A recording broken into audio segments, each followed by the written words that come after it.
পুতুল?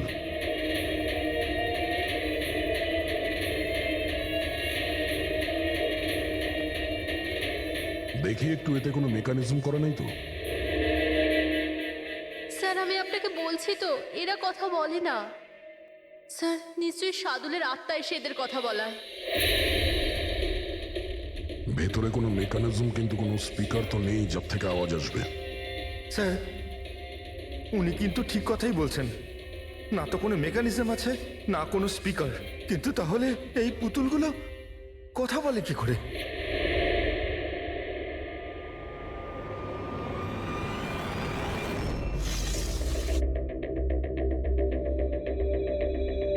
লোকটা কি খারাপ? লোকটা খারাপ স্যার। এখান থেকে তো সহজেই কেউ ভিতরে ঢুকতে পারে। সিঁড়িও রয়েছে আর পাইপও রয়েছে, যে কেউ সহজেই ঢুকতে পারে। আর যে সহজে এই রুমে ঢুকতে পারে সে বাক্সতে বন্ধ থাকা কাঠের পুতুলগুলোকে উঠিয়ে বাইরে যে কোনো জায়গায় রাখতে পারে, যেভাবে এখানে রাখা ছিল তোমাদের ভয় দেখানোর জন্য। স্যার মানে মানে এটা কোনো আত্মা নয়। আরে ওই আত্মার কথা ছাড়ো তো, আত্মা হয়ই না। এটা সেই হতে পারে এই বাড়ির প্রত্যেকটা কোণা সে চেনে, প্রত্যেকটা কোণা। আর তাছাড়াও কাঠের পুতুলের ব্যাপারেও খুব ভালো মতো জানে। আর এরা হতে পারে সাদুলের স্টুডেন্ট। সাদুলের স্টুডেন্ট। খোঁজ নিয়ে দেখতে হবে যে সাদুলের স্টুডেন্টস এই মুহূর্তে কোথায় আছে আর কি করছে। হাই, আমার নাম হলো ফ্রিডা। আমার নাম দীপেশ। আমার নাম হলো তরুণ। আর আমার নাম লোচন।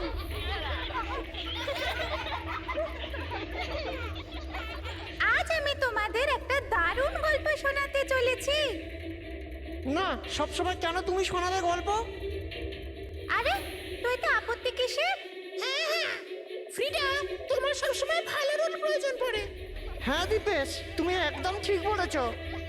পরিশ্রম আমরা করি আর ফেমাস তুমি হয়ে যাও। তোমার পুতুলও তো সেই কথাই বলছে। স্যার, বুঝতে পারছি না স্যার, এটা এই পুতুলগুলো কথা বলছে কি করে? আরে পঙ্কজ, এটা একটা আর্ট, ভয়েস চেঞ্জ করার আর্ট। এটাকে বলে ভেন্ট্রিকুলিজম। একদম। কথা তো এরাই বলছে, কিন্তু মনে হয় যেন এই আওয়াজ পুতুলের মুখ থেকে বেরোচ্ছে। কিন্তু স্যার, এরা কোথায় কথা বলছে? আপনি দেখুন না, এদের তো ঠোঁটটা পর্যন্ত বন্ধ। দেখো আমি বলছি আমি বেস্ট। এটাই তো শিল্প পঙ্কজ, মুখ না খুলে এত পরিষ্কার কথা বলা। আওয়াজ এখানে এই পেট থেকে বেরোয়। ওই আত্মাও এদের মতো শিল্পীরই তৈরি করা। ওই পুতুলগুলো এই আর্টের দ্বারাই মদনবাবুর সঙ্গে কথা বলে, আর ওই নিউজ রিডারও। কিন্তু স্যার, এরা তো পুতুলগুলোকে হাত দিয়ে নাড়াচ্ছে স্যার। হ্যাঁ, এরকমই তো হয় পাপেট শুয়ে। কিন্তু মদন বাবু ওই পুতুলটা দেখেছিল স্যার, ওটাতে কেউ হাত দিয়ে নাড়াচ্ছিল না, আর না কথা বলছিল এভাবে। হ্যাঁ ঠিক আছে, হতে পারে কোনো মেকানিজম ফিট করেছিল ওই পুতুলে, যেটা কোনো রিমোট কন্ট্রোল দিয়ে অপারেট করা হতো। স্যার কিন্তু রবি বলছিল যে ওর ভেতর কিচ্ছু নেই, কিচ্ছু নেই। সাউন্ড মেকানিজম ছিল না, কিন্তু ওর মাথার ভেতরে কোনো মেকানিজম ছিল, যার কারণে ওর মাথা আর মুখটা নড়তো, যেটা হতে পারে রবি দেখেনি। এইরকম পুতুল তৈরি করা শার্দুল বা ওর কোনো স্টুডেন্টেরই কাজ হতে পারে। যে মদনবাবুর বাড়ির কোনা কোনা চেনে, এরা জানতে পারে ওই জালনার ব্যাপারে, যার লকটা ভাঙা ছিল। বাড়িতে ঢুকে প্রত্যেক জায়গায় পুতুল বসানো আর ওদের দিয়ে কথা বলা তো এদের বাঁ হাতের কাজ। কিন্তু স্যার, মর্গ থেকে এরা কল কি করে করলো? স্যার হ্যাঁ, স্যার স্যার জানতে পেরে গেছি যে মর্গ রুমের ফোনগুলো কিভাবে আসছে। কিভাবে? স্যার এর জন্য স্কুফিং সফটওয়্যার ব্যবহার করা হয়েছে। স্কুফিং সফটওয়্যার? সেটা আবার কি? স্যার এক্ষুনি বলছি।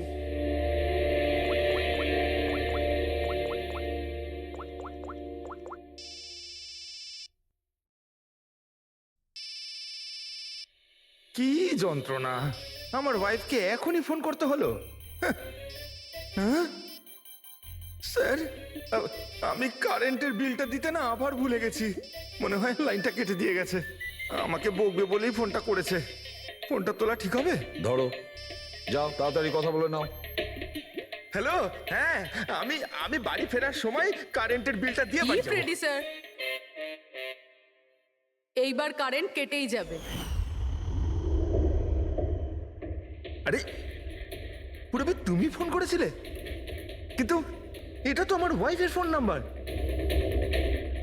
পুরবি এটা করলে কি করে? স্যার, এটাই তো এই সফটওয়্যারের বিশেষত্ব। ফোন যেখান থেকেই করো, নাম্বার সেটাই দেখাবে যেটা আপনি চাইবেন। কিন্তু পুরবি তুমি এই সফটওয়্যারটা পেলে কোথা থেকে? স্যার, সাইবার ইউনিট থেকে নিয়েছি। আর স্যার, এর সাহায্যে শুধু নাম্বারই নয়, বরং কোনো মানুষ তার লোকেশন পর্যন্ত ভুল বলতে পারে। ওরে বাবা রে, স্যার ভীষণ বিপজ্জনক সফটওয়্যার কিন্তু। খুনি মর্গের নাম্বার এই জন্যই ব্যবহার করেছে যাতে আমরা ভাবি এই পুরো ব্যাপারটা সাদুলের আত্মা করেছে। আর দেখা হবে, বাই। সাবধানে যাও তোমরা। Bye bye bye bye. Bye. হ্যাঁ বলুন, কিভাবে আমি আপনাদের সাহায্য করতে পারি? হ্যাঁ, তোমরা সাহায্য না করলে আর কে করবে? আসলে আমরা এটাই জানতে চাই যে মদনবাবুকে ভয় দেখানোর প্ল্যান তোমাদের মধ্যে কে করেছিল? আমরা ঠিক বুঝলাম না। আচ্ছা, তোমরা কিছু বুঝতে পারলে না? হ্যাঁ, না স্যার, আমি বুঝতে পারলাম না। আমি নির্দোষ। খুব হাসি পেল। হ্যাঁ, একটা লোক মারা গেছে আর তোমাদের সবার হাসি পাচ্ছে। মৃত্যু? কার মৃত্যু? মদন বাবুর খুন হয়েছে ওনার। সিআইডি থেকে আসছি আমরা। সিআইডি? হ্যাঁ, সিআইডি। আর আমাদের সন্দেহের তালিকায় তোমরা সবাই আছো। কাল তোমরা কোথায় ছিলে? কাল আমি আমার বন্ধু শালিনীর বাড়িতে ছিলাম। ওর বাড়ির লোকদের জিজ্ঞেস করতে পারেন। আর তুমি তুমি কোথায় ছিলে? স্যার, আমরা লোচন আর আমি একটা শোয়ের জন্য গিয়েছিলাম পুনেতে। আজ সকালেই ফিরেছি। পুনা? কিসে গিয়েছিলে পুনায়? ক্যাব বুক করে। আমার কাছে ইনফরমেশন আছে, আপনি চাইলে দেখতে পারেন। এই দেখুন। কি ব্যাপার, এত ঘামছো কেন তুমি? হ্যাঁ, কাল রাতে তুমি কোথায় ছিলে? স্যার ওই আমি বলছি, তুমি কাল রাতে মদনবাবুর বাড়িতে ছিলে কিনা? হ্যাঁ হ্যাঁ ছিলাম ওখানে, কিন্তু আমি কাউকে মারিনি। তাহলে ওখানে কি করতে গিয়েছিলে? হ্যাঁ, স্যার আমি তো শুধু মদনকে শিক্ষা দিতে চেয়েছিলাম, যেটাও সাদুল স্যারের সাথে করেছে, খুব খারাপ করেছে। আর হ্যাঁ, আমাদের মাঝে আজ যে সাদুল স্যার নেই তার একটাই কারণ, সে হচ্ছে মদন। ওনার জন্যই উনি মদ খাওয়া শুরু করেছিলেন আর সময়ের আগে মারা গেলেন। তোমরা ভেবেছো খুনের বদলা খুন? না না স্যার, আমরা শুধু ওনাকে ভয় দেখাতে চেয়েছিলাম। গৌরবের প্ল্যান ছিল এটা। হ্যাঁ স্যার, গৌরবী কালকে রাতে আমাকে ফোন করে ডাকে ওই 11:30 12টার আশেপাশে, কিন্তু আমি একটু লেট হয়ে যাই আর 12:30টায় গিয়ে পৌঁছাই।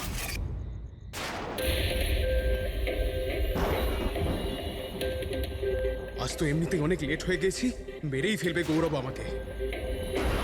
চলে গেছে হয়তো ভিতরে, এবার ওকে ইশারা কি করে করবো?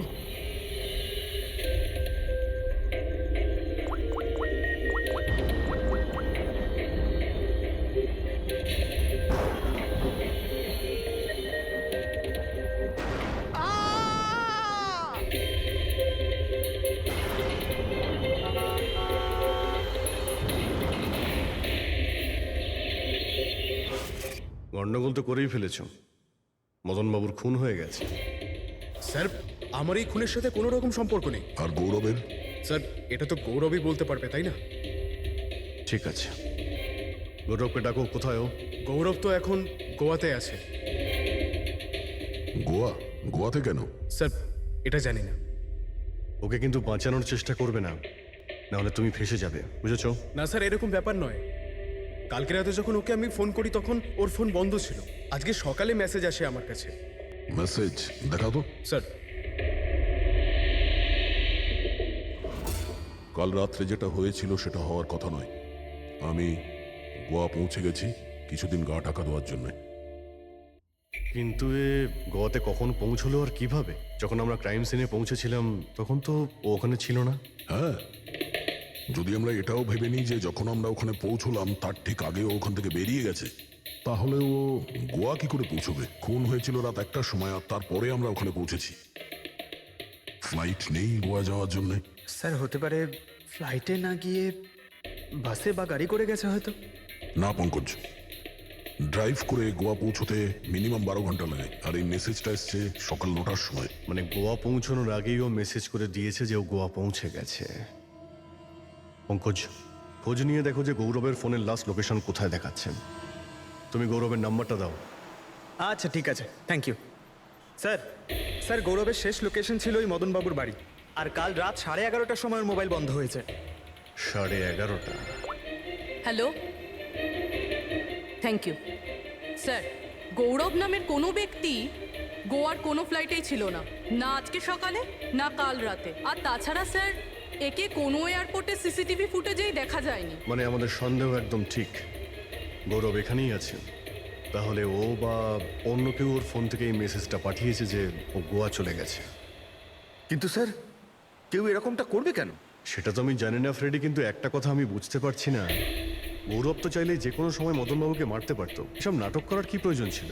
আর ওরা 4 জন এই কাঠপুতুলের খেলাটাই বা কেন খেলছিল? আর ও যদি মদনবাবুকে মেরেই থাকে তাহলে ওর 4 জন বন্ধুকে কেনই বা বললো না? সন্দেহটা আমার এইখানে। এর একটাই কারণ বস, হতে পারে গৌরবকে তাড়াহুড়োতে মদনবাবুকে মারতে হচ্ছে যখন ও ধরা পড়ে যায়, আর না হলে খুনি গৌরব না অন্য কেউ। স্যার খুনি যদি অন্য কেউ হবে তাহলে এই গৌরব কোথায়? হতে পারে খুনি গৌরবকে মেরে গায়েব করে দিয়েছে, আর আমাদের সামনে এমন প্রমাণ ফেলে দিয়েছে যে আমাদের মনে হয় যে ও পালিয়ে বেড়াচ্ছে, গোয়াতে আছে ও। এই লোকটা ভাঙা রয়েছে। এই জানলা দিয়ে গৌরব আর ওর বন্ধুরা ভিতরে আসতো আর মদনবাবুকে ভয় দেখাতো। আর এই গৌরব কাল রাতে এখানে এসেছিল, তারপর থেকেই গায়েব হয়ে গেছে। তাহলে হতে পারে ওর সঙ্গে যা হয়েছে এখানেই হয়েছে।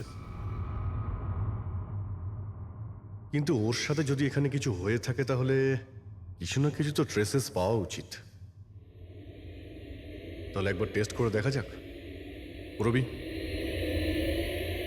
স্যার,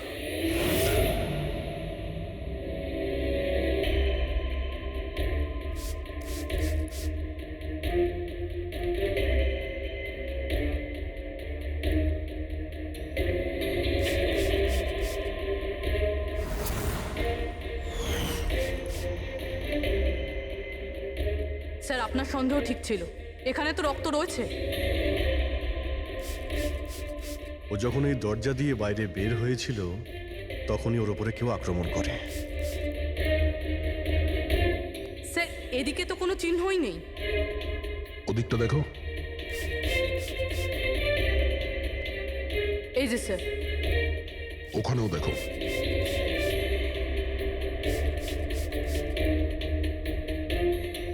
ও, তার মানে হামলা করার পর গৌরবকে টেনে হিচড়ে স্টোর রুমের কাছে নিয়ে আসা হয়েছে।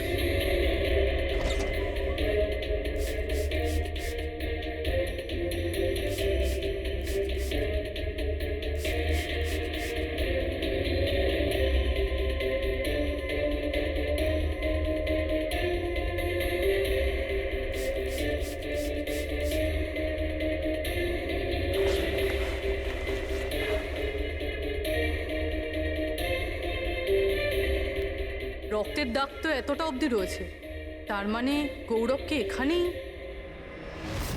আর আমরা এখানে এলাম কিন্তু আমরা জানতেই পারলাম না। আর তারপরও গায়েব হয়ে যায়। মনে হচ্ছে এখন বডিটাকে কোথাও পুঁতে দিচ্ছে এই বাড়ির লোকেরা।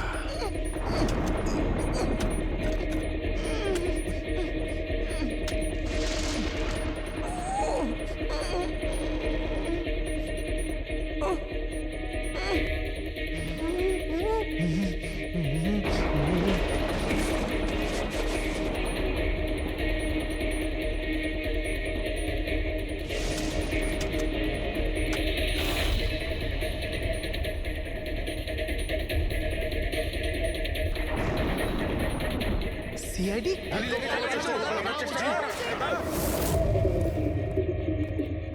সরে যাও, পিছিয়ে যাও।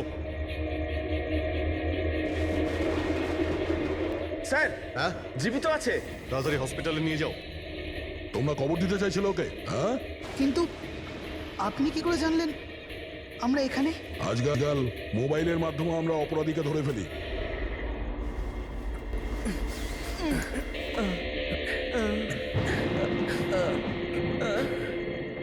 চলো তাড়াতাড়ি নিয়ে যাও ওকে। চলে এসো।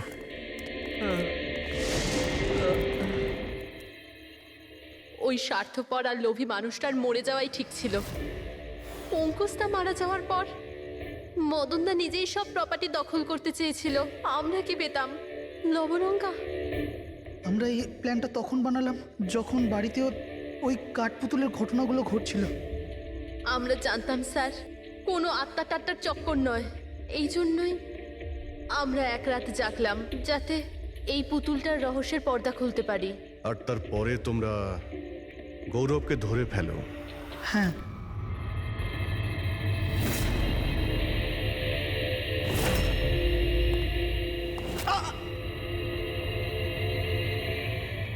গৌরবের থেকে সব সত্যিটা জানার পর আমরা ভাবলাম যে ওর ওই কাঠপুতুলের খেলার সুযোগ নিয়ে আমরা আমরা মদন দাদাকে মারতে পারি। আর সেই কারণে গৌরবের ওপর হামলা করে ওকে বাক্সে ঢুকিয়ে দিয়েছো, আর তারপর মদনবাবুকে খুন করে আমাদের বোকা বানাতে চেষ্টা করেছো।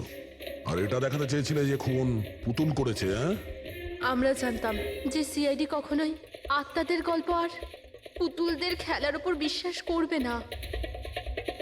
আর আপনারা সোজা সন্দেহ করবেন সাধুলের স্টুডেন্টদের, বিশেষ করে গৌরবের ওপর। আর আমাদের মিসলিড করার জন্য গোয়ার ওই মেসেজ পাঠিয়ে দিলে। হ্যাঁ, আমরা ভেবেছিলাম যে আপনারা সারা জীবন ধরে গৌরবকে এখানে ওখানে খুঁজতে থাকবেন আর আমরা ওকে মেরে এখানে পুঁতে দেবো। টাকার জন্য তোমরা নিজের দাদাকে মেরে ফেলেছো। কি করবে এই টাকা নিয়ে? আর না এখন এই টাকা তোমাদের জেলে যাওয়ার থেকে বাঁচাতে পারবে, আর না ফাঁসির দড়ি থেকে।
সিআইডিকে ফোন করি।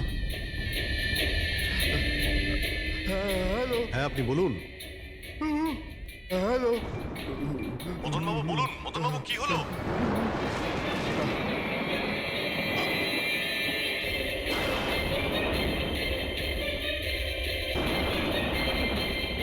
না না,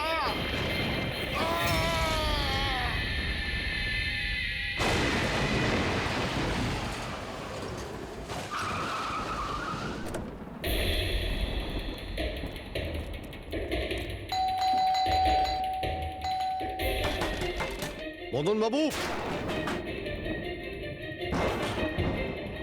মদনবাবু, মদনবাবু, মদনবাবু।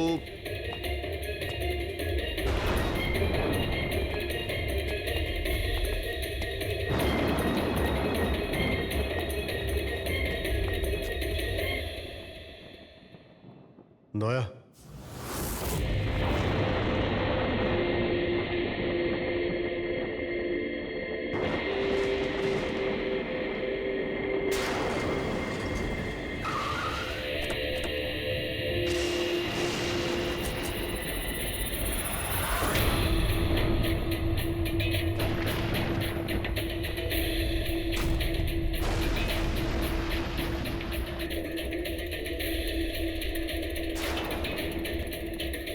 মদন বাবু, এই কে, এই কে এখানে?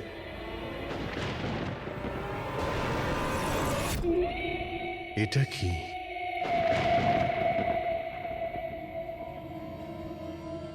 পুতুল?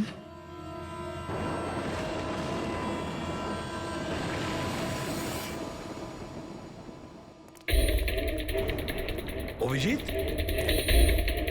স্যার, আমরা দেরি করে ফেলেছি।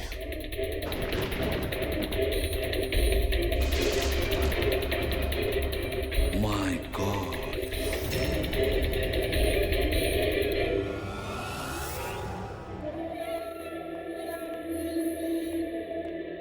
এই নিন। আস্তে আস্তে আস্তে।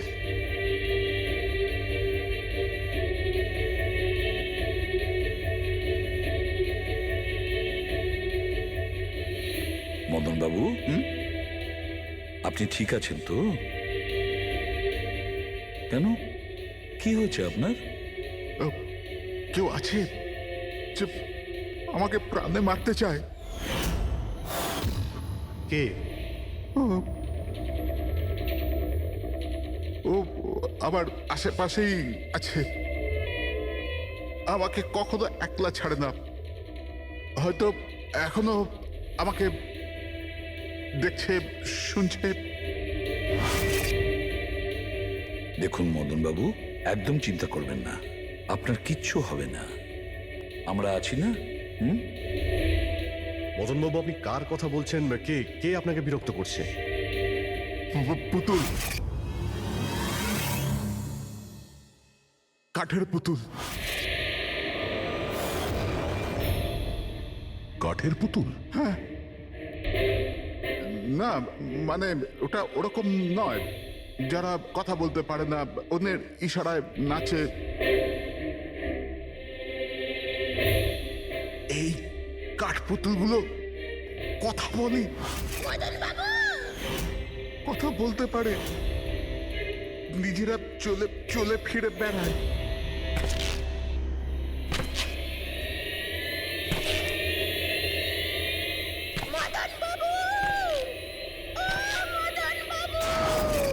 কথা বলা কাঠের পুতুল? হ্যাঁ, আমি জানতাম আপনাদের আমার কথা বিশ্বাস হবে না, কিন্তু কথাটাই এরকম যে কেউই করবে না।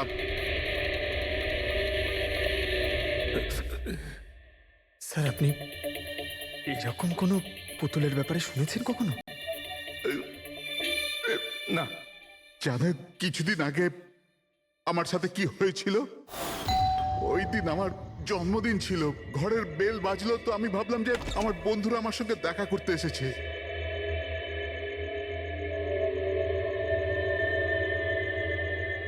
এত রাত্রে কে বেল বাজালো? অদ্ভুত তো। মদন বাবু,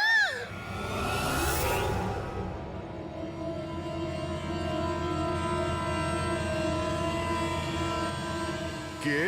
দেখতে পাচ্ছেন না? আমি।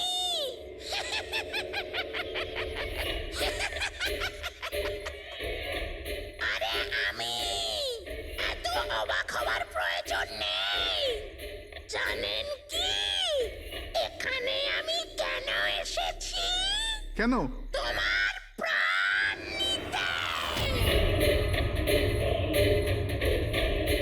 কি?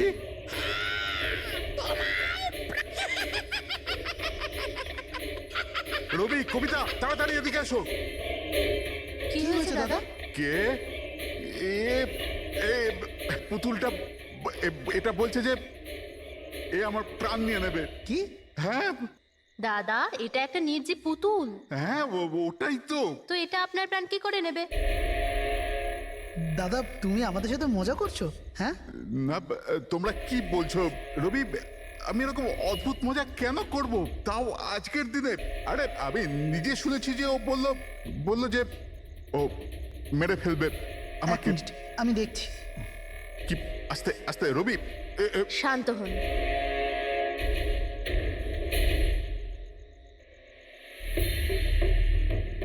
দাদা, মনে হচ্ছে তোমার সাথে কেউ মজা করেছে। এই কাঠের পুতুলের মধ্যে কেউ মনে হয় স্পিকার ফিট করেছে। চেক কর, হয়তো কোনো স্পিকার আছে।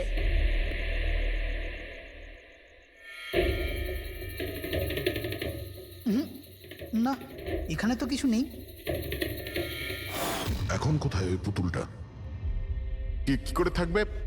আমি ওই সময় ওকে একদম ভেঙে চুরে জ্বালিয়ে দিচ্ছি, শেষ করে দিয়েছি। হুমকি দিচ্ছিল আমাকে, ওকে আমি কিভাবে এমনি ছেড়ে দিতাম? আপনি কি সত্যিই দেখেছিলেন? হ্যাঁ, আমি মদনবাবু, এটা হতে পারে যে আপনি কোনো স্বপ্ন টপ্ন দেখেছিলেন। না, আমি দেখেছিলাম ও একলা। আমি আর একবার নয়, এরকম আমার সাথে বেশ কিছুদিন পর। আমার মনে হয় মদন বাবুকে মারার সব থেকে ভালো উপায় এই যে ওনার বুকে ছুরি ঢুকিয়ে দিয়ে। এতে তো পুরো মেঝে রক্তে খারাপ হয়ে যাবে। সবচেয়ে বেস্ট উপায় হলো মদনবাবুকে বিষ দেওয়া হোক। একটা কাজ করা যাক, কেননা ওনার গলায় টিপে দেওয়া যাক। তো আপনি বলে দিন মদনবাবু, আপনি কিভাবে আপনার মৃত্যু হওয়া পছন্দ করেন? এই, মদন বাবু, কোথায় যাচ্ছেন?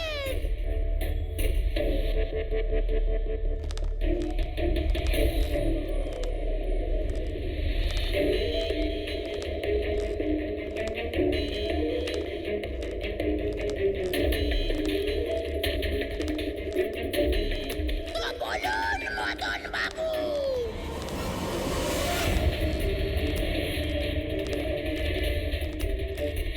কিভাবে আপনি মরতে চান? বলুন মদন বাবু।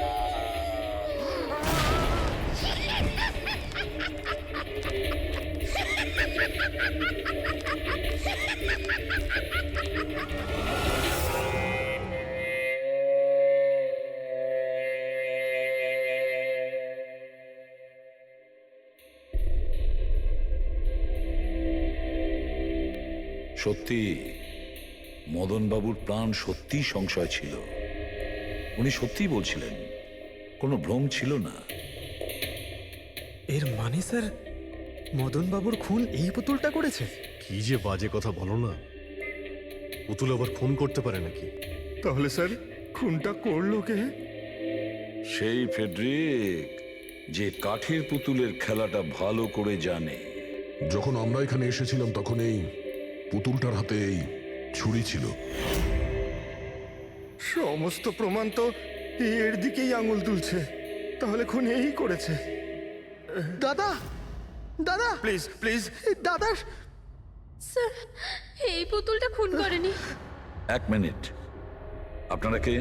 স্যার, আমি কবিতা, ওনার স্ত্রী, আর ইনি মদন দা, ওনার বড় ভাই। উনি হলো রবি। তাহলে আপনারা এতক্ষণ কোথায় ছিলেন, কি করছিলেন? স্যার, আজ আমাদের ম্যারেজ অ্যানিভার্সারি, সেজন্য আমরা বাইরে ডিনার করতে গেছিলাম। আমরা মদন দাকেও বলেছিলাম সাথে যেতে, কিন্তু উনি বারণ করে দিলেন। আর এইসব। আপনি বলছেন যে মদনবাবুর খুন এই পুতুল করেনি? হ্যাঁ স্যার, এই পুতুলটা খুন করেনি। আপনি কি জানেন খুনিকে? আমার পুরো বিশ্বাস ওনার খুন সাদুল করেছে। উনি উনি ওনার উপর বদলা নিতে চেয়েছিলেন। আচ্ছা, যার কথা বলছেন সে কে? কিসের প্রতিশোধ নিতে চাইছে? সাদুল একজন ভেন্টাকলিস্টার ভয়েস ওভার আর্টিস্ট ছিল। মদনদা আর রবির বড়দা অঙ্কুশদার ছোটবেলার বন্ধু। অঙ্কুশদার ছোটবেলা থেকেই সাদুলকে খুব ভালোবাসতো। যখন উনি দেখলেন সাদুল জীবনে কত ঠোকর খাচ্ছেন, তো 5 বছর আগে উনি নিজের বাড়িটা সাদুলকে দিয়ে দিলেন, যাতে উনি ওনার থিয়েটার গ্রুপ চালাতে পারেন। যদি ওরা কোনোদিন অঙ্কুশদাকে ভাড়ার টাকা দিতে পারেনি, কিন্তু অঙ্কুশদার এই নিয়ে কোনোদিনই কোনো দুশ্চিন্তা হয়নি, কারণ উনি জানতেন যে এই কলাতে অত পয়সা পাওয়া যায় না। সাদুল আর ওনার স্টুডেন্টরা অঙ্কুশদার বাড়ি থেকেই নিজেদের ভেন্ট্রালোকুইজমের প্র্যাকটিস করত। পুতুল দিয়ে কথা বলানো এই শিল্পের ঘন্টার পর ঘন্টা বসে রিহার্সাল করত। তাহলে একটা কথা তোমরা ভালো করে বুঝে নাও, ভেন্ট্রিলোকিজম এই শিল্পটা সহজ নয়, কিন্তু এটা আবার এতটাও মুশকিল নয়। এই শিল্পটা করার যে পদ্ধতি, এটার নামেই লুকিয়ে আছে। ভেন্ট্রিলোকিজম একটা ল্যাটিন শব্দ, যাতে ভেন্টারের মানে হচ্ছে পেট আর লোকি মানে হচ্ছে বলো। তাহলে ভেন্ট্রিলোকিজমের অর্থ পেট দিয়ে বলো। যেমন, হ্যালো বরুণ, কেমন আছো? তারপর একদিন অঙ্কুশদা মারা গেলেন, আর সব কিছু বদলে গেল। কারা? আরে আরে আরে আপনারা কি আরে করছেন? আরে কি হলো? আপনারা কে? আরে কি করছেন? আরে কি করছেন? আপনারা কারা? কি হয়েছে? কি অসভ্যতা? আরে আপনারা চাইছেনটা কি? আরে রবি, বলবান, কি হচ্ছে এখানে? কি হচ্ছে? এই যে এতদিন ধরে তোমরা বিনা পয়সার ফুটুনি মারছিলে না, আজ থেকে বন্ধ হয়ে গেল। আমি এখানে কোনো ধর্মশালা খুলে রাখিনি। কিন্তু বলবন্ত, অঙ্কুশ তো বলেছিল যে... কে অঙ্কুশ? যে মরে গেছে, যে আর বেঁচে নেই, পৃথিবীতেই আর নেই। এতদিন পর্যন্ত ওর পদ্ধতিতে চলেছো, আজ থেকে আমার পদ্ধতিতে চলতে হবে, বুঝতে পেরেছো? চলো জায়গা ফাঁকা করো। রবি, বোঝাও তোমার দাদাকে। ও কি বোঝাবে আমাকে? আমি বুঝতে পারি তো সবকিছু। আর যদি এখানে থাকতেই হয় তো ভাড়া দিতে হবে। ভাড়া? হ্যাঁ, ভাড়া। কত ভাড়া দিতে হবে আমাদের? 4 লাখ। 4 লাখ? 4 লাখ টাকা তো আমাদের কাছে নেই। নেই যখন তখন খালি করো, না হলে আমি পুলিশকে ডেকে তোমাদের সবাইকে জেলে পাঠিয়ে দেবো, আর ওখানে থাকবার জন্য কোনো ভাড়াও দিতে হবে না। বলবন্ত, আমাদের কিছুটা সময় দাও, তাড়াতাড়ি আমরা কোথায় যাব? সময় টময় কিছু পাওয়া যাবে না, অনেক দেখেছি, অনেক হয়েছে তোমাদের তামাশা। চলো স্যার স্যার, চলো। এরকম করবেন না প্লিজ স্যার, প্লিজ স্যার, এরকম করবেন না আর স্যার, 1 please। মিনিট, যতদিন না তোমরা আজ পর্যন্ত ওর ভাড়া দিচ্ছ, এই যে তোমাদের জিনিসপত্র পড়ে আছে না, আর এগুলো কি, এই কাঠপুতুলগুলো, এগুলো সব আমার কাছে থাকবে। কিন্তু তুমি এই সমস্ত জিনিস নিয়ে নিলে আমরা ভাড়া কি করে দেব? ওসব আমি জানি না। স্যার এরকম করবেন না স্যার, আমরা আপনার সব টাকা মিটিয়ে দেবো স্যার, প্লিজ। স্যার, আপনার এগুলোকে নিষ্প্রাণ কাঠের পুতুল মনে হয়, কিন্তু আমাদের কাছে এগুলো প্রাণের সমান। ও ভাই ট্র্যাজেডি কিং, তোমার এই যে সব মেলোড্রামা আছে না, এগুলো আমার দাদা অঙ্কুশের সাথেই চলতো, আমার সাথে নয়। আর এই যে কি এ 4 লাখ টাকা রোজগার করে দেবে এই কাঠপুতুলগুলো। আরে 4 লাখ কি, 4,400 টাকাও রোজগার করে দিতে পারবেন এই কাঠপুতুলগুলো। জানো কেন? কারণ এই শিল্প শেষ হয়ে গেছে, জিরো। এই যে তোমাদের গুরু আছে না সাদুল, ওরই মতো কোনো কাজের নয়, লুজার, একজন লুজারও, বুঝলে? বেরো বেরো, এই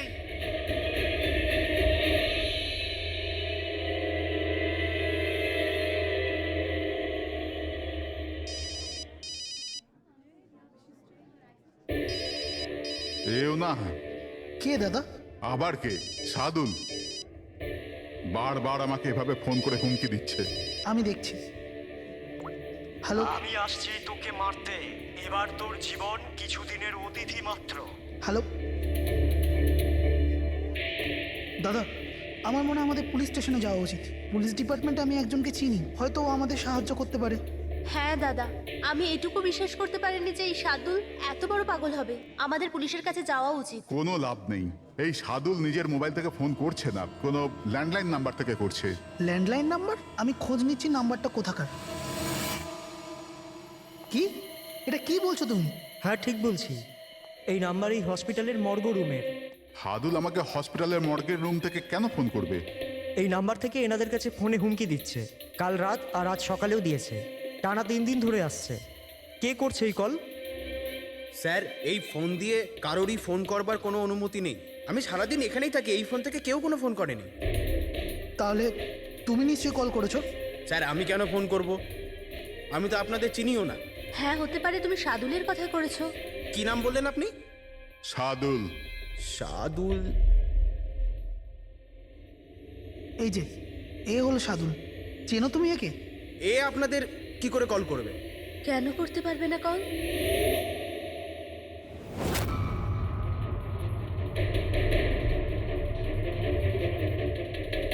এ কিভাবে হয়ে গেল?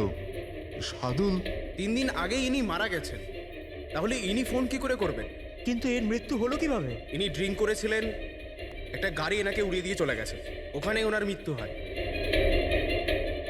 যদি ও এখানে মরে পড়ে আছে তো আমাকে হুমকি দিয়ে ফোন কে করছে?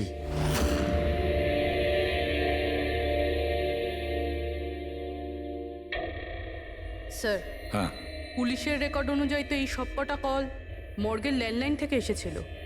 কিন্তু মর্গেন ল্যান্ডলাইন তো কেউ ইউজই করে না, তাহলে সব কি করে? পূরবী, ভালো করে চেক করো, দেখো ব্যাপারটা কি। মনে হচ্ছে ব্যাপারটা গোলমেলে। স্যার হ্যাঁ, উনি কিচ্ছু জানতে পারবেন না, আপনি এরকম কেন বলছেন? কারণ সিআইডি স্যার জীবিত লোকেদের ধরতে পারে, আত্মাদের নয়। আর আমি জানি এটা সাদুলের আত্মাই করেছে। দেখুন, এই আত্মা বলে কিছুই হয় না। আর আপনি একজন এডুকেটেড পার্সন হয়ে এইসব বলছেন? আপনিও তো পড়াশুনো জানা, আপনি বলুন না, একটা লাশ মর্গ থেকে ফোন কি করে করতে পারে? কি করে ওই মদনদার সাথে ওই পুতুলটা কথা বলতে পারে? স্যার, তাদের এটা নর্মাল মনে হচ্ছে। আপনারাও এমন কিছু ফিল করেছেন যেটা মদনবাবু করেছিলেন? হ্যাঁ স্যার। না, বাঁচাও, আমি তোমাদের ছাড়বো না। তোমরা খুব বিরক্ত করছো আমাকে। তোমাদের সবাইকে মেরে ফেলবো আমি, ছাড়বো না। দাদা, সরে যাও। না, দাদা কি হলো? এদিকে আসবে না। আরে কিন্তু দাদা, এটা কি করছো তুমি? দাদা কি? কাঠপুতুল আছে এখানে, সরে থাকো। কাঠের পুতুল? আমাকে মারতে এসেছে, আমি বলেছিলাম না। দাদা এক মিনিট, দাদা, এটা কি করছো তুমি? রবি, এই এই আওয়াজটা উপর থেকে আসছে। হ্যাঁ, কিন্তু উপরে তো কিছুই নেই, পুরো তো স্টোর রুম আছে আর একটা বন্ধ ঘর আছে। Store room? হ্যাঁ, ওই স্টোর রুমের মধ্যেই তো আমি সমস্ত কাঠপুতুলগুলো একটা বড় বাক্সের মধ্যে তালা লাগিয়ে বন্ধ করে রেখেছি। কাঠের পুতুল? ওগুলো সব বাইরে চলে এসছে কিভাবে? কি?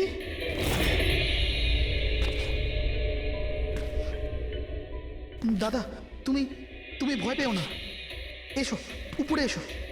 রবি, কিন্তু চলো আস্তে আস্তে সামলে।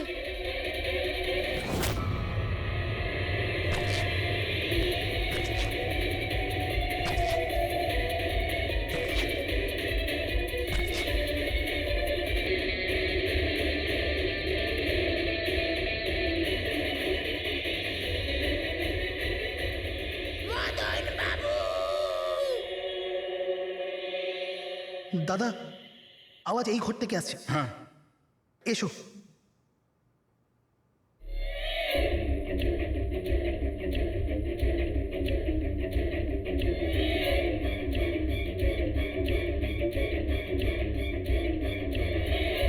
মদন বাবু,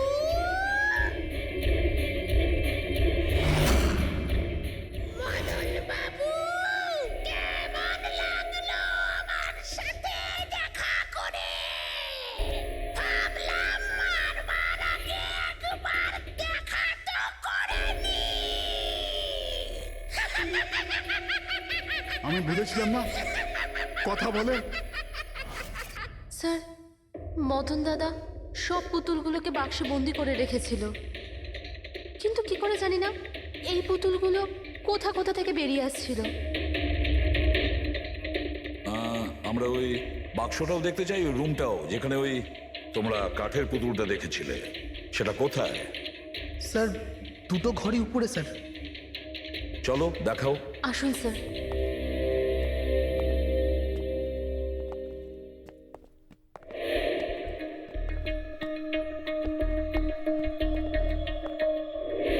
স্যার, পায়ের আওয়াজটা আমরা করিডোরে শুনেছিলাম, আর ওই পুতুলটা আমরা এখানে এখানে দেখেছিলাম স্যার।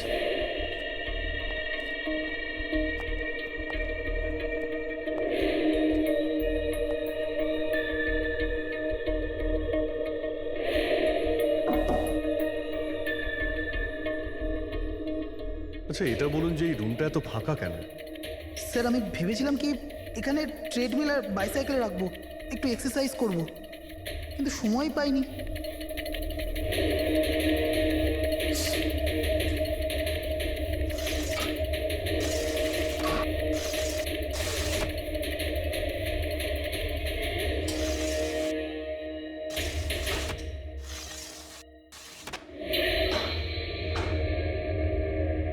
স্যার, এটা তো বন্ধই হচ্ছে না।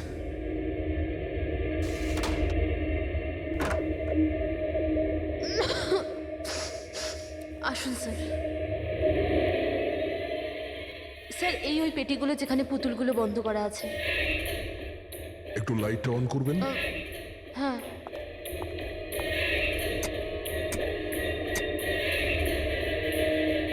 স্যার এই ঘরটা অনেক দিন ধরে বন্ধ আছে, তো মনে হয় বাল্বটা খারাপ হয়ে গেছে।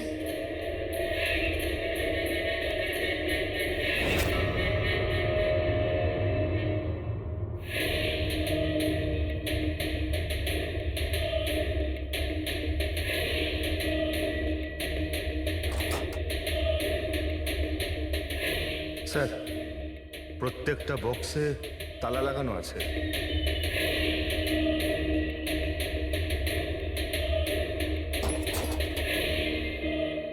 কিন্তু এই তালাটা শক্তপোক্ত নয়, যে কেউ একে খুব সহজেই খুলতে